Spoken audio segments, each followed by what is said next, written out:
All right, everyone, we are back talking about dating in the new year, and the expert Dallas-based Match.com is in the house. Rachel D'Alto is here, chief dating expert at Match. Good to see you again, Rachel. I feel like here we are. It's our annual recap of how dating is going, how people are feeling about dating, and you have all that data and can really get a sense of what's happening out there. So this is expected to be one of the busiest weeks. Why is that?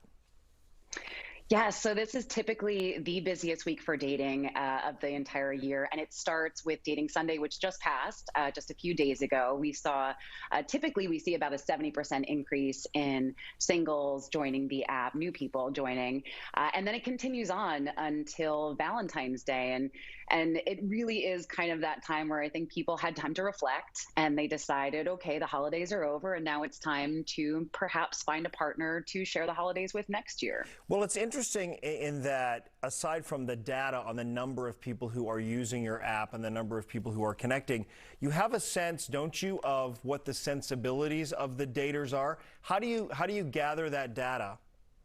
Yes, actually, our Singles in America study, we just released our 11th year's findings. We study this every year, and we talk to 5,000 singles, not just Match users, but singles all over the country. And so we're able to really kind of keep a finger on the pulse of what are people looking for. And this year is all about that post-traumatic growth. People want more maturity. They're focusing on their health. Their priorities are completely different.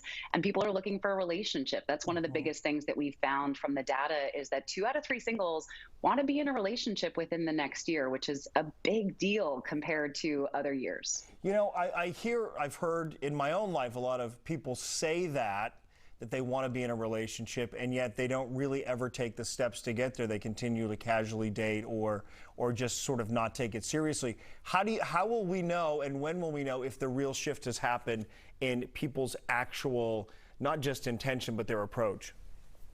It really, like you said, it's all about the approach. It's all about the actions. You can talk forever. And we do see that most people want to have some real conversations before they get face-to-face off an app or, really taking it the next step. But we see a lot of people really looking for those deeper conversations, those more intentional, mature conversations where they get authentic and real and really dive into who they are as people. So spending the time to do that and then get in person, I think one of the most interesting things that we found too is that singles aren't just quitting when they do meet somebody. They're giving it 3 dates before they decide whether or not they want to continue seeing the person. So I think that's kind of a big deal in terms of our own emotional maturity and evolution, where we realize that, first impressions might not be great. Maybe the second impression wasn't awesome, but I'm going to give it a 3rd try because this is worth it. Oh my God, this is going to change everything at KSCS. They're going to have to do 3rd date update, not 2nd date update, but now people are giving it an extra one. I'm curious to know, though, in that dating and people's shifting of priorities, the virtual component, right, with the pandemic, that also gave people a reason to first connect virtually via Zoom or some other way. Helpful or not, do you think, overall? I think it's amazing. I absolutely think that video is here to stay. We have Vibe Check, which is within the app. I think that anytime that you can get on video with someone or even just a phone calls, 71% of daters said they actually prefer a phone call before they meet in person now. So it's an absolute essential component of dating because you get to vet somebody a little bit better than if you're just texting. Yeah. And you get to know them a little bit better. And if you're on video, you get to see them. So there's no surprises. Okay, a couple final things here as we wrap things up. Candace Bushnell, she's on which Sex and the City is based, right? She's Carrie Bradshaw's character, or I should say Carrie Bradshaw is her. Yes. You've teamed up with her for something, and do you have any offers for our viewers? Yes, so we have expert picks now. So people who are on the app can take a very short questionnaire to really help them navigate this with a extra personal touch. And Candace is going to be dropping in there and helping our experts make these matches and make these picks for people all week long. Interesting.